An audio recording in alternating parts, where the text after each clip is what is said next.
Hello दोस्तों, आज हम जिस टॉपिक के बारे में बात करने जा रहे हैं उस टॉपिक का जिक्र हमने ऑर्गन सिस्टम टॉपिक में किया था।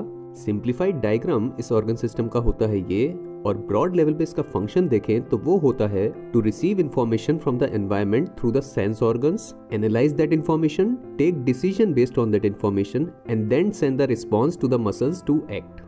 फंक्शन लेंदी लगता जरूर है पर है नहीं। इसी के बारे में आज हम डिटेल में बात करेंगे अपने टॉपिक नर्वस सिस्टम के अंदर। तो चलिए बात शुरू करते हैं।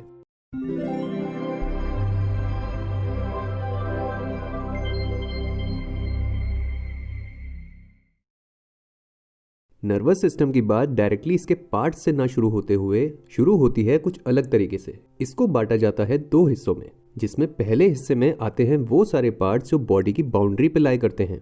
नाम इस हिस्से का है पेरिफेरल नर्वस सिस्टम। नाम काफी लॉजिकल है, पेरिफेरी का मीनिंग होता है बाउंड्री। और वहीं पे दूसरी तरफ आता है वो हिस्सा जिसमें वो सारे पार्ट्स आते हैं जो इस ऑर्गन सिस्टम के प्लस बॉडी के सेंटर में आते हैं। इस हिस्से का नाम है सेंट्रल नर्वस सिस्टम।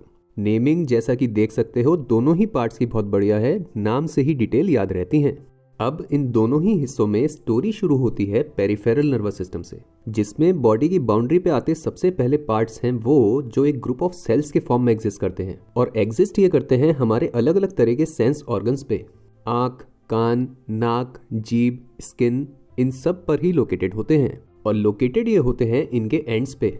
नाम इनका होता है रिसेप्टर्स, और काम ये करते हैं to receive information in the form of stimuli from the environment. यानी कि हमारे वातावरण से अलग अलग तरह की जो इन्फॉर्मेशन मिलती है हमारे सेंस ऑर्गन्स को, वो इन्हीं के थ्रू रिसीव होती है। जैसे कि हमारी आंखें क्या रिसीव करती हैं एनवायरनमेंट से? लाइट। और रिसीव ये होती हैं आंखों पे प्रेजेंट रिसेप्टर्स के थ्रू, नाम जिनका हो गया फोटो रिसेप्टर्स। बिल्कुल इसी तरह से कान क्या रिसीव करते हैं? साउंड। उनके रिसेप्टर्स का नाम क्या हो जाएगा? फोनो रिसेप्टर्स। नोज क्या रिसीव करेगी? हमारी स्मेल। उसका नाम क्या हो जाता है? Olfactory receptors. फिर जीभ क्या रिसीव करेगी? बताओ? टेस्ट। और ये होता है गस्टेटरी रिसेप्टर्स के थ्रू। बोल के देख लो एक बार। और last but not the least आते हैं थिग्मो रिसेप्टर्स, जो होते हैं स्किन के ऊपर, जो टच यानी कि छूने की इंफॉर्मेशन को सेंस करते हैं। तो ये हो जाते हैं वो सारे रिसेप्टर्स जो पूरे दिन अलग अलग तरह की इंफॉर्मेशन को एनवायरनमेंट से सेंस करते रहते हैं। अब इस सारी की सारी इंफॉर्मेशन के रिसीव होने के बाद अब ये जरूरी है कि ये सारी की सारी इंफॉर्मेशन नर्वस सिस्टम में आगे की तरफ मूव करे, और ये पूरा काम ध्यान में रखा जाता है इन थ्रेड लाइक स्ट्रक्चर्स के थ्रू, नाम जिनका होता है नर्व्स, जो बनते हैं बहुत सारे सेल्स की मदद से, जिनका नाम होता है न्यूरॉन्स। यानी कि nerves are a collection of neurons. Basically हर एक नर्व में बहुत सारे न्यूरॉन्स प्रेजेंट होंगे। न्यूरॉन्स ये पूरी की पूरी बॉडी में फैले होते हैं, कोई सा भी पार्ट ले लो सब जगह न्यूरॉन्स प्रेजेंट होंगे। और इनका रास्ता कहाँ से कहाँ तक होगा? शुरुआत इनकी लॉजिकल है। शुरू ये होते हैं रिसेप्टर सेल्स के बाद, क्योंकि वहीं से इनको इन्फॉर्मेशन मिलती है, और फिर ये एक लंबा रास्ता तय करते हुए जाते हैं सेंट्रल नर्वस सिस्टम के पहले पार्ट तक, नाम जिसका है स्पाइनल कॉर्ड, जिसकी बात हम अभी थोड़ी देर में करेंगे। अच्छा, एक बात ये भी जानो कि न्यूरॉन्स यहाँ पे एक तरह के ही नहीं बल्कि दो तरह के होते हैं, और अभी हम जिनकी बात कर रहे हैं वो है सेंसरी न्यूरॉन्स, जिनकी नेमिंग अगेन लॉजिकल है, क्योंकि ये सेंस करी हुई इंफॉर्मेशन को कैरी कर रहे हैं, तो नाम इनका हो गया सेंसरी न्यूरॉन्स। ऑल्सो इन्फॉर्मेशन ये जो सारी कैरी करते हैं वो उसको अपनी रॉ फॉर्म में नहीं बल्कि उसको एक चेंज्ड फॉर्म में कैरी करते हैं, जो कि है इलेक्ट्रिकल सिग्नल्स। यानी कि स्टिमुलस की इन्फॉर्मेशन को ये इलेक्ट्रिकल फॉर्म में कन्वर्ट करते हैं, और कारण इसका है और वो ये कि ताकि ये इन्फॉर्मेशन बहुत तेजी से ट्रांसफर हो सके। ये तो हो जाती है नर्वस सिस्टम की आधी बात, यानी कि पेरिफेरल नर्वस सिस्टम की।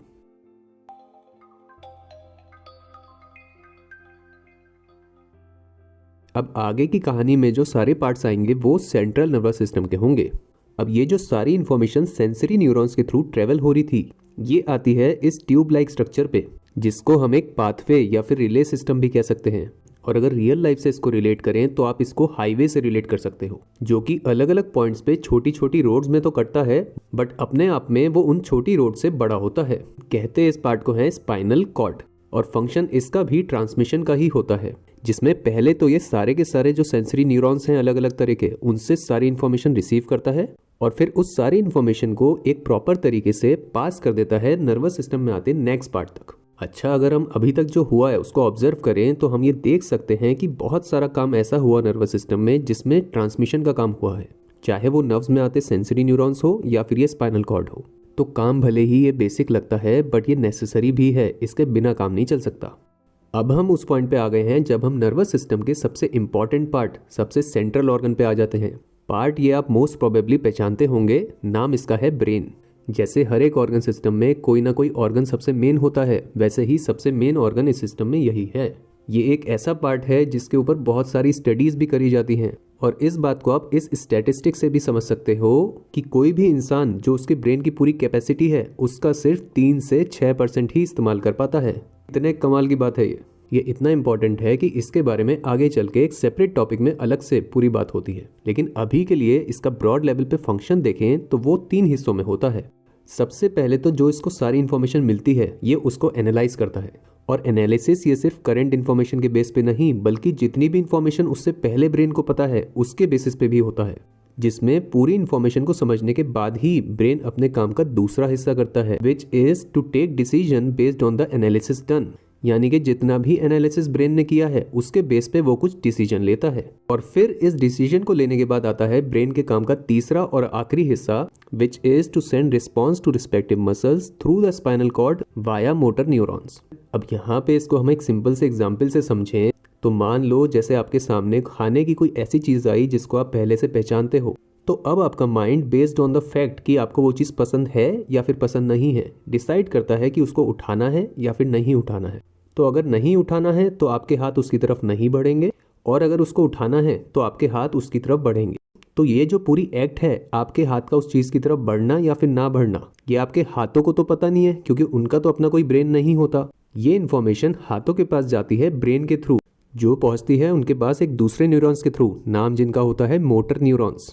नाम इन न्यूरॉन्स का भी सेल्फ एक्सप्लेनेटरी है, मोटर से रिलेटेड हुआ कुछ मूवमेंट, और पाथ इन न्यूरॉन्स का होता है स्पाइनल कॉर्ड से बॉडी की सारी मसल्स की तरफ, चाहे वो आपकी हाथ की मसल हो या पैर की मसल हो या गले की मसल हो या आंख की मसल हो, किसी भी पार्ट की जो मसल्स हैं उनमें कोई भी एक्शन जो होगा वो मोटर न्यूरॉन्स के थ्रू ही ट्रांसमिट होगा। इसी के साथ बात हमारी कंप्लीट हो जाती है सेंट्रल नर्वस सिस्टम के ऊपर। इसी के साथ हो जाती है बात हमारी कंप्लीट इस टॉपिक के ऊपर। टॉपिक को आप बाद में रिवाइज कर सकें उसके लिए आप ये टॉपिक रिवीजन शीट यूज़ कर सकते हैं, और अगर आप टॉपिक पे खुद को टेस्ट करना चाहते हैं तो आप ये वाली टॉपिक क्वेश्चन शीट यूज़ कर सकते हैं। एंड लास्टली इस टॉपिक के बाद आने वाले नेक्स्ट टॉपिक का लिंक है ये, इसको आप अभी स्टार्ट करते हैं तो बीच में एक ब्रेक ज़रूर ले लें। मिलते हैं अगले टॉपिक में।